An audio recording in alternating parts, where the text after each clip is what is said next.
विद्यानं नमो आयर्यानं नमो वज्रायानं नमो लोये सब्बसाहुं ऐसो वञ्चनमुक्कारो सब्बभावप्रणाशनो मङ्गलानं च सब्बेसि परमं हवै मङ्गलं जय जगजीवजोनि विहाणो जगगुरु जगानन्दो जगन्नाहो जगबन्धु जय जगप्रियं हो वै ओंकारं बिन्दुसंयुक्तं नित्यं ध्यायन्ति योगिनः कामदं मोक्षदं चैव ओंकाराय नमः। अर्हन्तो भगवन्त इन्द्रमयिता सिद्धाश्च सिद्धिस्थिता आचार्या जिनशासनोन्नतिकरा पूज्या उपाध्यायका श्री सिद्धांत सुपाठका मुनिवरा रत्नत्रयाराधका पंचैते परमेष्ठिनः प्रतिदिनं कुर्वन्तु वो मङ्गलं कुर्वन्तु नो मङ्गलम्। अज्ञानतिमिरान्धानां ज्ञानाञ्जनशलाकया नेत्रमुन्मीलितं येन तस्मै श्रीगुरवे नमः। तस्मै सद्गुरवे नमः। तत्वार्थ सूत्र की वाचना चल रही है और तत्वार्थ सूत्र की वाचना में 7वां सूत्र समझ में आ गए। निर्देश स्वामित्व साधनाधिकरण स्थिति विधानतः, ये सूत्र अच्छी तरह से समझ में आ गए। कल जैसे इसे आम के उदाहरण से अथवा अन्य किसी भी उदाहरण से समझा था, इसे हम फूल के उदाहरण से भी समझ सकते हैं। थोड़ा आसानी से समझ में आ जाए और थोड़ा विषय और ज़्यादा क्लियर हो जाए। निर्देश, निर्देश यानी स्वरूप। जैसे फूल है तो फूल में गुण क्या है? फूल में जो गुण है वही उसका स्वरूप है। फूल में क्या गुण है? उसमें कोमलता है, उसमें सौंदर्य है और उसमें सुगंध है। ये क्या है? ये निर्देश। ये क्या हुआ? निर्देश, स्वरूप। बराबर। दूसरा द्वार है निर्देश के बाद में स्वामित्व। मालिक कौन? तो फूल का मालिक कौन है? माली है। ऐसे समझना। ऐसे ही सम्यक दर्शन का स्वरूप क्या है? आत्मा का गुण है। स्वामी कौन है? जीव है। फूल का मालिक कौन है? माली है। सम्यक दर्शन का निर्देश स्वरूप, निर्देश यानी स्वरूप, आत्मा का गुण। सम्यक दर्शन क्या है? आत्मा का गुण है। निर्देश, स्वामित्व, साधना, साधन। साधन यानी कैसे प्राप्त होता है। तो फूल कैसे मिलता है? तो भाई उसे खाद, पानी इत्यादि शब्द है, तब कहीं जाकर के फूल की उत्पत्ति होती है। उत्पत्ति कैसे होगी? फूल को प्राप्त करने के साधन क्या है? पानी। वही पानी। बराबर। उसी प्रकार साधन के बाद में अधिकरण। तो सम्यक दर्शन में सम्यक दर्शन में निसर्ग अधिगम। निसर्ग और अधिगम। सम्यक दर्शन कैसे प्राप्त होता है? या तो निसर्ग से या अधिगम से। बराबर। निसर्ग यानी अंतरंग कारण। साधन का मीनिंग क्या हुआ? साधन यानी कारण, निमित्त। प्राप्ति के हेतु। सम्यक दर्शन हमेशा निमित्त से ही प्राप्त होता है, यह नियम है। और उसमें भी कल ही मैंने बताया था कि अनादि मिथ्यात्व प्राप्त व्यक्ति, जीव, वो जीव जिसने अभी तक सम्यक्त्व अपने कभी प्राप्त नहीं किया है, अनादि, वो जीव अधिगम से ही सम्यक्त्व प्राप्त करता है। अधिगम यानी बाह्य उपदेश, परोपदेश, चाहे उसमें जिन मंदिर कारण हो धर्म श्रवण कारण हो, गुरुगम, जाति स्मरण इत्यादि जो भी कारण है, अधिगम से किसी न किसी के तो जाति स्मरण तो अंतरंग जाति स्मरण का अर्थ होता है पूर्व जन्म की स्मृति, और पूर्व जन्म में उसने जो उपदेश पाया उसकी स्मृति। भाई ऐसा है कि जाति स्मरण ज्ञान जो है ना, जाति स्मरण किसी मिथ्यात्वी व्यक्ति को भी हो गया, और पूर्व जन्म में भी वो मिथ्यात्व ही था, तो उसे कोई सम्यक दर्शन थोड़ी होगा। हर जाति स्मरण ज्ञान सम्यक दर्शन का हेतु नहीं है। तो जाति स्मरण ज्ञान तो लेकिन कभी पूर्व जीवन में उसने मंदिर देखा हो, गुरु भगवंत देखा हो, वाणी सुनी हो, उस वक्त में उसे सम्यक दर्शन नहीं हुआ, मगर अब इस जन्म में सब जाति स्मरण हुआ और उसे पूर्व जन्म की स्मृति आई, तब उसने बुद्धि दौड़ाई और ऐसे अध्यवसाय उसके हुए कि सम्यक दर्शन उसे प्राप्त हुआ। कैसे? जैसे पूर्व जीवन में एक व्यक्ति है, मिथ्यात्वी है, और उसने जिन मंदिर भी देखा, प्रतिमा भी देखी, प्रवचन भी सुना, सब कुछ किया, लेकिन सब कुछ करने पर भी वो सम्यक दर्शन प्राप्त नहीं कर सका, उसके हृदय में वो श्रद्धा प्रकट नहीं हुई। बराबर? अगले जन्म में उसे अनुकूलता मिली, परमात्मा वाणी की भी अनुकूलता मिली, धर्म श्रवण की भी अनुकूलता मिली, लेकिन इसके साथ साथ कोई न कोई ऐसा निमित्त मिला और जाति स्मरण ज्ञान उत्पन्न हुआ। तो जाति स्मरण ज्ञान पूर्व जीवन को देखा, पूर्व जीवन में क्या देखा था कि मैंने वहां पर सुना था, उपदेश सुना था, वो सब किया था, मगर मुझे सम्यक दर्शन, मेरे अंतर में वो श्रद्धा प्रकट नहीं हुई, और इस जन्म में वो सब देखा तो उसके हृदय में श्रद्धा प्रकट हुई, तो सम्यक दर्शन की उपलब्धि हुई, वो परोपदेश, अधिगम। कुल मिलाकर के सम्यक दर्शन के दो ही हेतु हैं, एक निमित्त का, एक निसर्ग और दूसरा अधिगम। बराबर? फूल के उदाहरण से भी समझ में आ गया। फूल कैसे पैदा होता है? भाई उसे जमीन चाहिए, खाद चाहिए, पानी चाहिए, तब कहीं जाकर के फूल पैदा होता है। अब अधिकरण यानी आधार क्या है? फूल कहाँ रहता है? फूल बगीचे में रहता है। फूल कहाँ रहता है? बगीचे में रहता है। बगीचे में ही मानना होगा ना। इसी प्रकार सम्यक दर्शन कहाँ रहता है? आधार, जीव, स्थिति का अर्थ होता है काल। अब जैसे फूल है, तो फूल भी, कोई फूल 6 घंटे टिकेगा, कोई फूल 8 घंटे टिकेगा, और कोई फूल 4 घंटे टिकेगा। इसी प्रकार सम्यक दर्शन की स्थिति क्या है? तो सम्यक दर्शन की जो स्थिति है वो कल बताई थी। सम्यक दर्शन की स्थिति यानी काल। तो 3 प्रकार के जो सम्यक दर्शन हैं, उसमें क्षायिक जो है वो सादी अनंत, प्रारंभ है, अंत नहीं है। क्षायिक सम्यक तो प्राप्त करेगा, करने का समय होगा, कालखंड होगा, लेकिन अंत नहीं होगा, कभी जाता नहीं है। क्षायोपस्मिक, उसकी जगन्य से अंतर्मुहूर्त है, और उत्कृष्ट से कुछ अधिक 66 सागरोपम। और तीसरा है औपशमिक, जगन्य से अथवा उत्कृष्ट से उसकी स्थिति कितनी है? केवल और केवल अंतर्मुहूर्त ही है। तो फूल के औपशमिक यानी जगन्य से भी और उत्कृष्ट से भी अंतर्मुहूर्त ही उसकी स्थिति है।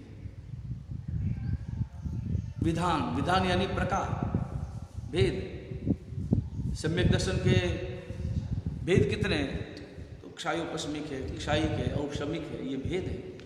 तो फूल के भी भेद हो सकता है ना, ये गुलाब का फूल है, ये डमरा है, ये चमेली है, ये कमल है। तो हमारे साथ वेदक फूल के अलग अलग भेद, वेदक और शास्त्रवदन से तो कोई इनमें नहीं लिया। वेदक और शास्त्रवदन, हाँ वेदक है, ले सकते हैं ना, वो भेद है। सम्यक्त्व के भेद बहुत है। सम्यक्त्व के 3 भेद और भी बताए जाते हैं। सम्यक्त्व के और जो अलग प्रकार के भेद हैं, उसमें जैसे दीपक है, दीपक रोचक, कारक, ये 3 भेद भी हैं।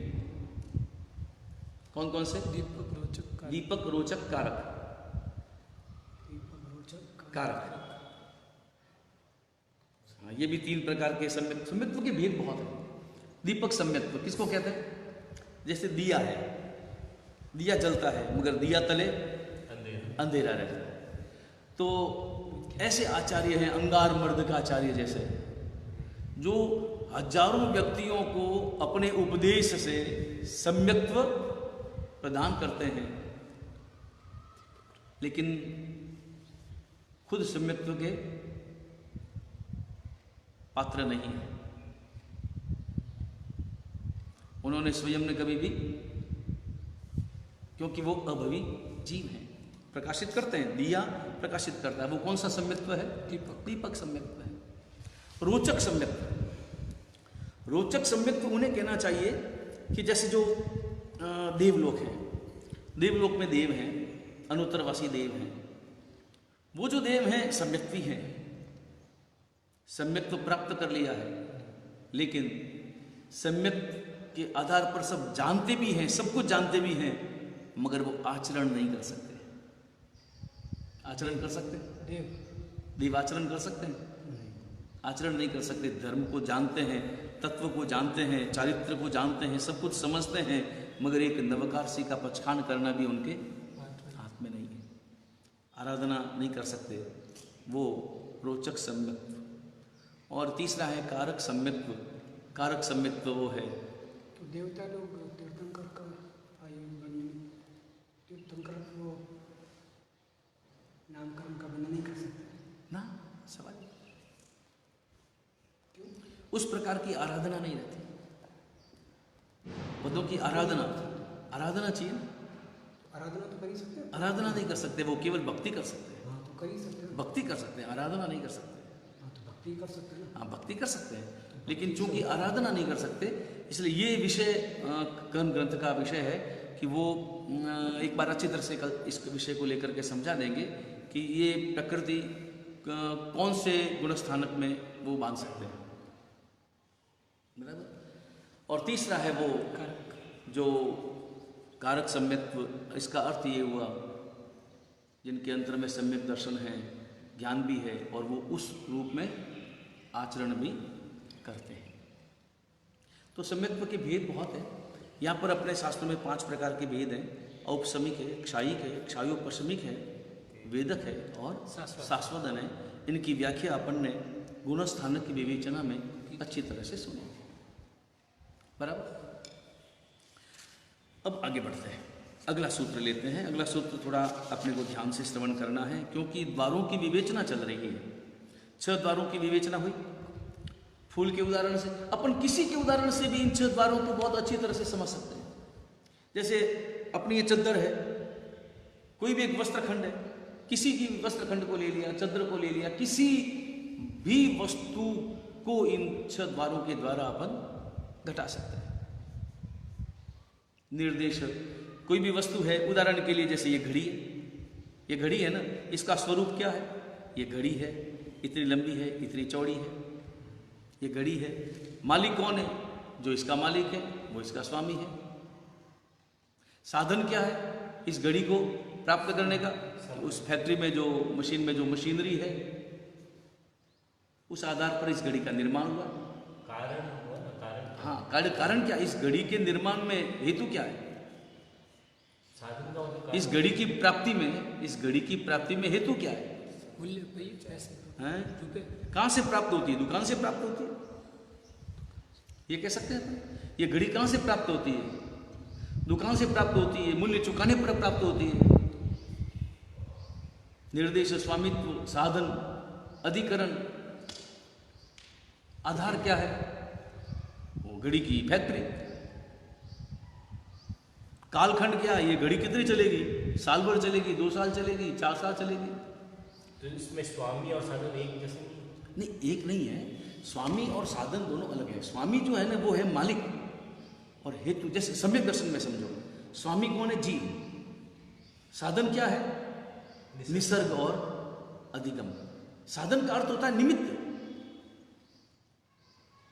निमित्त क्या है, कारण क्या है, उसकी प्राप्ति के कारण क्या है। तो इसकी प्राप्ति, घड़ी की प्राप्ति के कारण, घड़ी की प्राप्ति का कारण दुकान है। मालिक जो है वो इसका मालिक है, वो अलग है। तो घड़ी की प्राप्ति का कारण तो हमने जिस कारण से खरीदी है वो कारण है, वो भी कारण हो सकता है। तो हाँ, वो कारण है। मूल्य भी इसका कारण है। तो समय होगा इसका। हाँ, समय नहीं, समय तो हमारा अपना एक लक्ष्य है कि हमको समय जानना है, इसलिए हम घड़ी खरीदते हैं। ये तो हमारा उद्देश्य हुआ, ये तो हमारा उद्देश्य हुआ।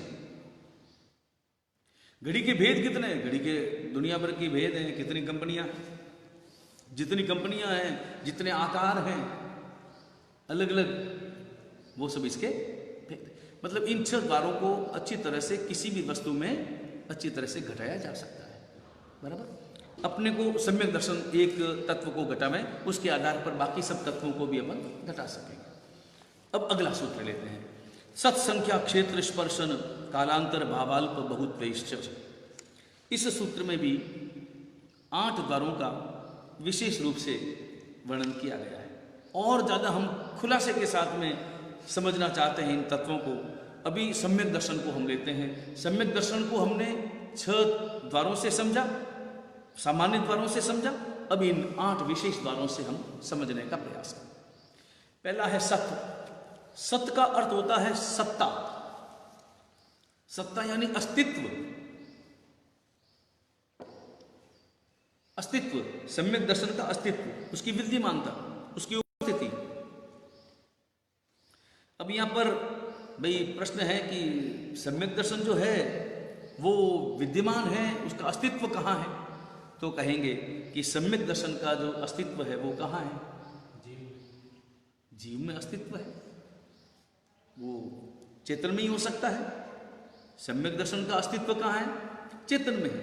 लेकिन हर चेतन में नहीं, हर आत्मा में है ऐसा नहीं।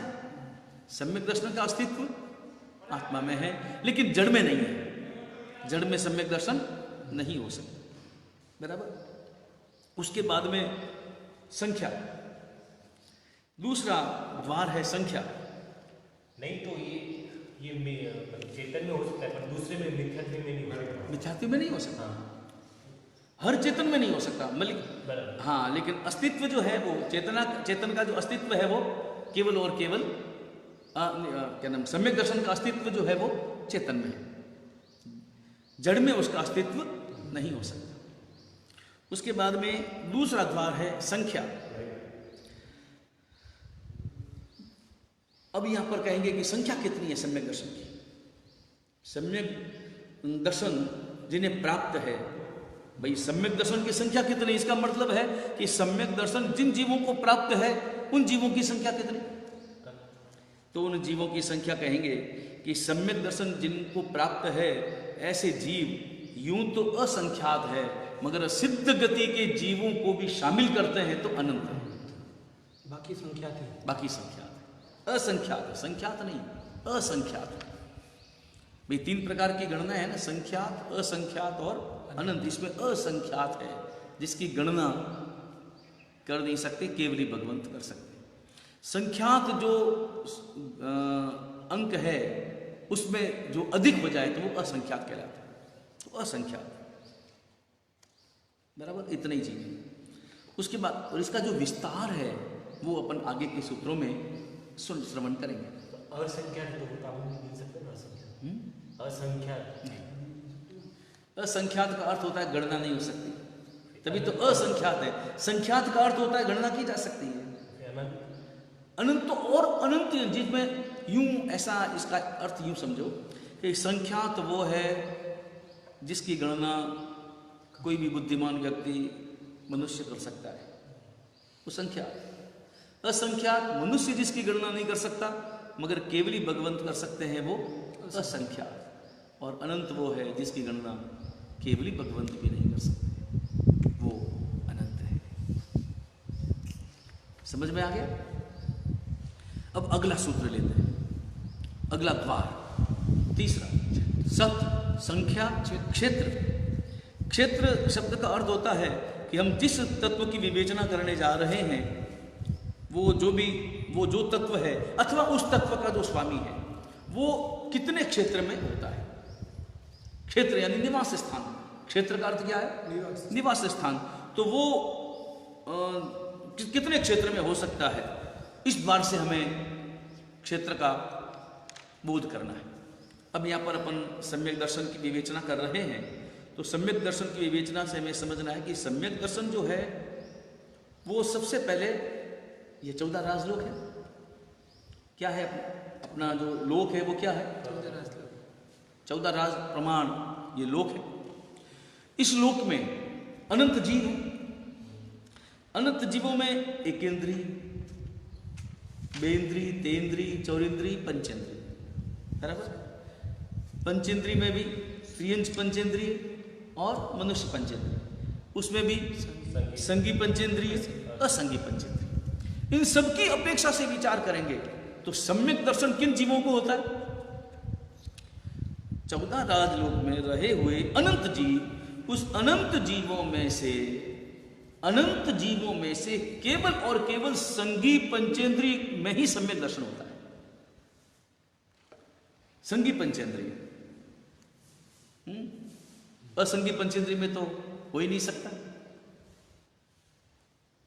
अन्य एकेंद्री, बेंद्री, तेंद्री, चौरिंद्री नहीं, केवल और केवल संगी पंचेंद्री, त्रियंच अथवा मनुष्य, उनमें होता है। ये समझ में आ गया? तो तुम कल्पना करो कि इस 14 राजलोक में जीव अनंत है, उसमें से संगी पंचेंद्री जीव कितने? संगी पंचेंद्री जीव कितने? बहुत कम होंगे, बहुत कम होंगे। बाकी तो ठसाठस भरा है एक इंद्रिय जीवों से, अन्य जीवों से भरा हुआ है, बराबर है। तो जितने संगी पंचेंद्रिय है, तो क्षेत्र की अपेक्षा से वो कितनी जगह को घेरते हैं, कितने जगह में उनका निवास है। तो यहां पर ज्ञानी पुरुषों ने, उमास्वादी भगवंत फरमाते हैं कि इस लोक के असंख्यातवें भाग में संगी पंचेंद्रिय जीव रहते हैं। इसका अर्थ हुआ, और संगी पंचेंद्रिय में भी सम्यक दर्शन क्या सबको है? संगीत एक तो लोक, बराबर, उसमें जीव अनंत, उसमें संगी पंचेंद्रिय जीव कितने? बहुत कम है। तो उसमें संगी पंचेंद्रिय में भी क्या सबको सम्यक दर्शन प्राप्त है? नहीं। तो उसमें भी संगी पंचेंद्रिय कितने जीवों को प्राप्त होगा? और कम। तो संगी पंचेंद्रिय जीव कितने हुए? कितने क्षेत्र में रहने वाले हुए? बाकी क्षेत्र में तो अन्य अन्य जीव हैं। सम्यक दर्शन प्राप्त संगी पंचेंद्रिय जीव लोक के असंख्यातवें भाग में। एक कल्पना है। कैसे कल्पना है? भाई एक लोक है, इसकी कल्पना करो, जैसे 1 गोला, 2 गोला, 3 गोले, 4 गोले, ऐसे गोले कर दो अलग अलग। लोक के गोले हो नहीं सकते, मगर कल्पना कर लो 1000 गोले कर लो, 100 गोले कर लो, 500 गोले कर लो। गोले करके एक गोला इतने हिस्से में है, बराबर। केवल इतने ही हिस्से में क्या है? संगी पंचेंद्रिय, वो जो सम्यक दर्शन। अब इसमें 2 बातें हैं, एक जीव की अपेक्षा से या समस्त जीवों की अपेक्षा से। सर्व जीवों की अपेक्षा से मतलब एक तो एक जीव की अपेक्षा से, मतलब एक ही जीव, इस पूरे लोक में रहने वाला एक जीव जिसने सम्यक दर्शन प्राप्त किया। प्राप्त करने वाले मान लो 20 करोड़ है नहीं, वो तो असंख्यात ही होता है, मगर फिर भी 20 करोड़ मान लो, अपने को उदाहरण समझने के लिए 20 करोड़ लोगों ने प्राप्त कर लिया सम्यक दर्शन, बराबर। उसमें से एक जीव की अपेक्षा से वो कितना क्षेत्र घेरेगा?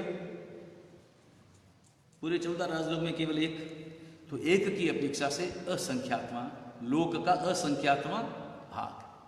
और सर्वजीवों की अपेक्षा से, कि सर्वजीवों की अपेक्षा से भी असंख्यातवां भाग ही है, मगर एक जीव की अपेक्षा वाला लोक का असंख्यातवां भाग, उसकी अपेक्षा सर्वजीवों की अपेक्षा से जो असंख्यातवां भाग है लोक का, वो अधिक होगा, बराबर। अब ये थोड़ा गणित का सवाल है, मगर थोड़ा सा समझने की कोशिश करो तो समझ में। जिसको प्राप्त होता है वो जीव कहीं पर भी घूमेगा, कहीं पर भी भले घूमे, रहने का स्थान तो उतना ही है ना, वर्तमान की अपेक्षा से। केवल वर्तमान की यहाँ अपेक्षा है। जैसे मैं हूँ, मेरा इतना ही स्थान, हाँ, बस इतना ही स्थान। तो मैं भ्रमण भी तो करूंगा। जब करोगे तब करोगे ना, वर्तमान, वो उस वक्त का वर्तमान होगा। हाँ, ये क्षेत्र जो है वो केवल और केवल तुम्हारे उस जीव के वर्तमान को ग्रहण करता है। उस अपेक्षा से कितना है असंख्य बाबा, लोक का, एक जीव की अपेक्षा से भी और सब जीवों की अपेक्षा से थोड़ा उससे अधिक हुआ, मगर कहेंगे वही असंख्यात्मक हिस्सा। इसका कारण उदाहरण के लिए जैसे इसको यूं उदाहरण समझो, कारण इतना है कि लोक इतना लंबा चौड़ा है, हिस्सा इतना सा ही मतलब पाती आता है। जब एक जीव की अपेक्षा से भी कोई, तुम उस अपेक्षा से समझो कि पूरा लोक एक इंद्रिय, बेंद्रिय, तेंद्रिय, चौरेंद्रिय, पंचेंद्रिय, तीन पंचेंद्रिय, संगी मनुष्य पंचेंद्रिय, संगी पंचेंद्रिय, असंगी पंचेंद्रिय, उसमें कुल मिलाकर के संगी पंचेंद्रिय कितने हैं? उन संगी पंचेंद्रियों में सम्यक दर्शन प्राप्त जीव कितने हैं? उस अपेक्षा से विचार करेंगे तो संपूर्ण लोक में से तो उतना हिस्सा पाती आएगा। उदाहरण के लिए मैं तुम्हें एक उदाहरण देता हूं। एक व्यक्ति ने अपने रुपयों की गणना उसे करनी है, रुपए उसके पास में खरबों को खरबों से गुना किया जाए उतना है। कितना है? खरबों से गुना, खरबों को खरबों से भी गुना किया जाए तब भी। तो उसने डिग्री बनाई, तो डिग्री कितनी बनाई? 1 से लेकर के 1 लाख तक की एक डिग्री, बराबर, पहली डिग्री। उसके बाद में दूसरी डिग्री में वो 1 लाख 1 से शुरू हुआ, 1 लाख 1 से 1 करोड़ तक, फिर 1 करोड़ से 100 करोड़ तक, फिर 101 करोड़ से 1000 करोड़ तक, ऐसे डिग्रियां बना दी। बराबर। अब उसने डिग्री बना दी, ऐसे बॉक्स बना दिए कि 1 से 1 लाख, या इसको यूं समझे, एक असत कल्पना से समझे, ऐसा कभी हुआ नहीं। एक व्यक्ति ने नोट छापे। क्या छापे?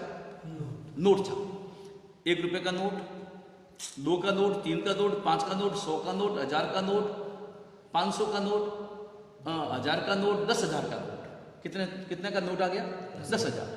उसके बाद में 20,000 का नोट, 30,000 का नोट, 40,000 का नोट, 50,000 का नोट, बराबर। उसने 5 बॉक्स बनाए। कितने बनाए? अलग अलग 5 बॉक्स रखे। उसमें लिख लिया कि 1 रुपए से लेकर के 10,000 तक के नोट इस खाने में डाले जाएं, 10,000 के ऊपर से लेकर के 50,000 तक के नोट इस खाने में डाले जाएं, इस पेटी में डाले जाएं। उस 50,000 से ऊपर और 10 लाख तक के नोट इस बॉक्स में डाले जाएं। ऐसे अलग अलग 5 ऊपर ऊपर जड़ते जड़ते। अब तुम ये देखो कि किसी ने 1 रुपए का नोट डाला तो कौन से नोट में, कौन से बॉक्स में डालेगा? पहले वाले 1000 रुपए का नोट डाला तो भी पहले वाले बक्सा। अरे ऐसा कैसे भाई? 1 रुपए का नोट भी पहले 1 नंबर का बक्सा, और 1000 रुपए का नोट भी 1 ही नंबर का बक्सा, और 8,000 का नोट भी पहले नंबर का ही बक्सा। ऐसे ही असंख्या का भाग वो का वही है, बॉक्स वो का वही है, मगर 1 रुपए में और 1000 रुपए में अंतर है कि नहीं?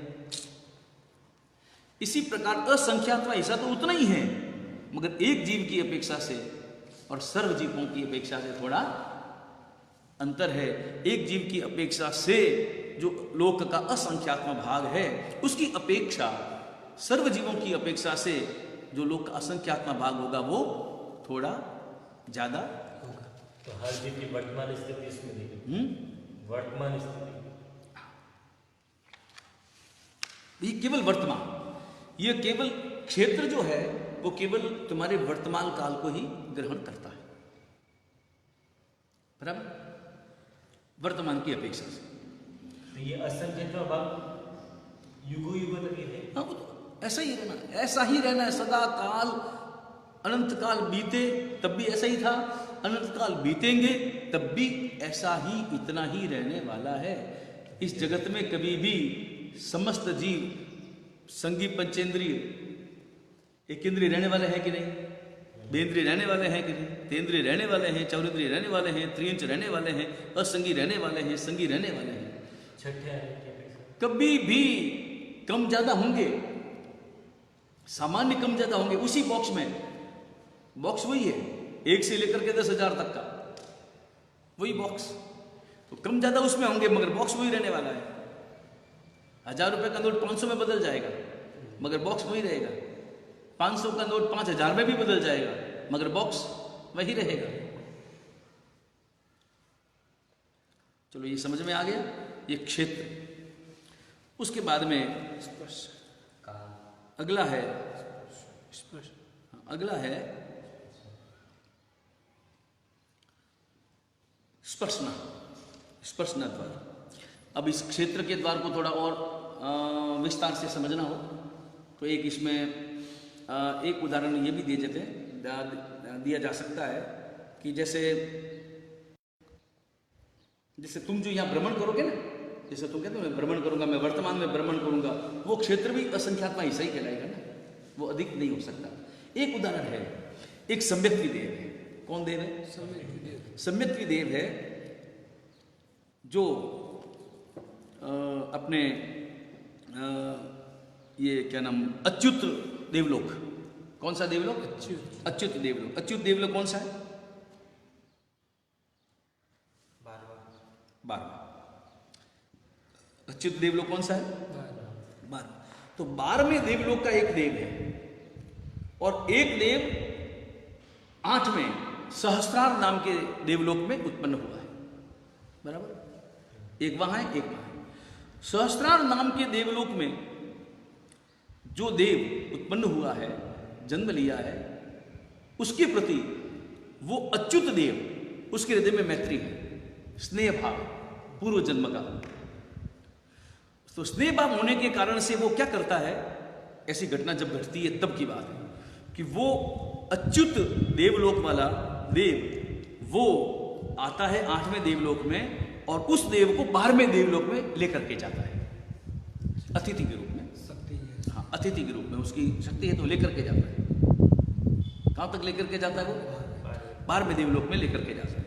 उसके बाद में वो जो सहस्त्रार है, सहस्त्रार देवलोक का जो देव है, उसका एक मित्र जो है, पूर्व जन्म के स्नेहवश उसका स्मरण आता है एक और वो है तीसरे नरक में। वो कहाँ है? तीसरे नरक में है। तो उसके मन में भाव पैदा होता है कि मैं वहां जाऊं और थोड़ी इसकी वेदना कम करूं। तो वो वहां से, वो है कहां? 12वें देवलोक में है। देव कौन सा? 8वें देवलोक का देव। वो वहां से उत्तर वैक्रीय रूप बनाता है, क्योंकि गमनागमन करना मूल रूप में तो कभी जाते नहीं। वो गमनागमन करने के लिए वैक्रीय रूप धारण करके वो वहां से सीधा तीसरे नरक में जाता है। तो इतना क्षेत्र सम्यक दर्शन का क्षेत्र हो गया, वो सम्यक दृष्टि वो क्षेत्र हो गया। वो क्षेत्र कितना है? तो शास्त्रों में बताया वो क्षेत्र कुल मिलाकर के 8 राज प्रमाण है।